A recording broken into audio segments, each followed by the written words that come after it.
What is up mga chapno? Magandang umaga and welcome nga pala dito sa aking YouTube channel. Saan ipapakita ko sa inyo ang aking kakulitan. Tara samahan nyo ako dahil nahiram ako ng GoPro para lang mapatunayan na motovlogger din ako. Pero dahil sa aking katangahan at sa aking pagmamadali ay motor lang ang makikita nyo. At gusto ko nga rin sana ipakita sa inyo ang aking pinakamamahal na asawa. At buti na lamang ay nasira ang aking camera, kundi masisira rin ang inyong mood. Pero samahan nyo ako ngayong araw na to dahil pangarap ko talaga maging vlogger, maging sikat at dumami ang pera. Pero hindi ko yung magagawa kung hindi kayo nakasuporta. Simpleng pag-click lamang ng subscribe button, mapapasaya nyo na ako. At sigurado ako pagtapos nyo itong mapanood ay maaasar din kayo dahil puro motor lang ang makikita nyo. Pero hindi nyo alam ang aking hirap. Halos isang oras ako nagsasalita dyan. Yung pala ay naka-timelapse. Ang dami ko pa naman ine-ebas dito sa inyo. Pero bago ang lahat, pinapakilala ko sa inyo ang aking asawa. At buti na lang at talagang hindi nyo nakita.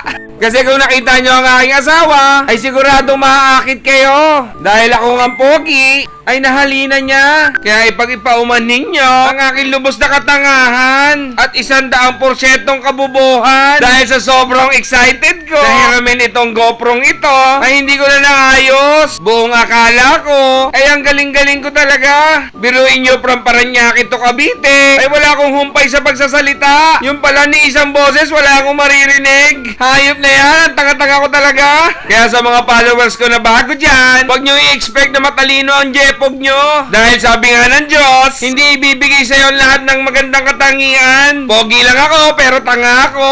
Oo, alam ko, tanga ako, pero pogi ako. At least good vibes lang tayo palagi. Kaya kung gusto nyo talaga ng gantong masasayang content, edi subscribe nyo na ako. Ano pa hinihintay nyo? At kung gusto nyo makita ang aking kapogian, pero may pagkaengot, ay subscribe nyo ang aking channel. Dahil sigurado ako pag may problema ka ngayon, agad-agad itong madadagdagan. Dahil pag nakita mo ako sa personal, ay talagang pogi ako. Pero engot nga lang.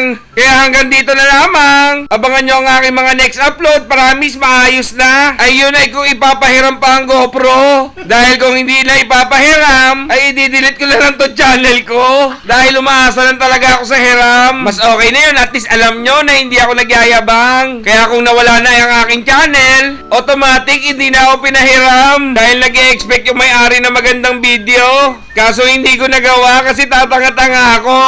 Kaya kahit naasar kayo ngayon sa akin, ay mag-subscribe pa rin kayo. Hanggang dito na lamang mga kachapno. Paalam mga kachapno. Ingat kayo palagi. Bye-bye!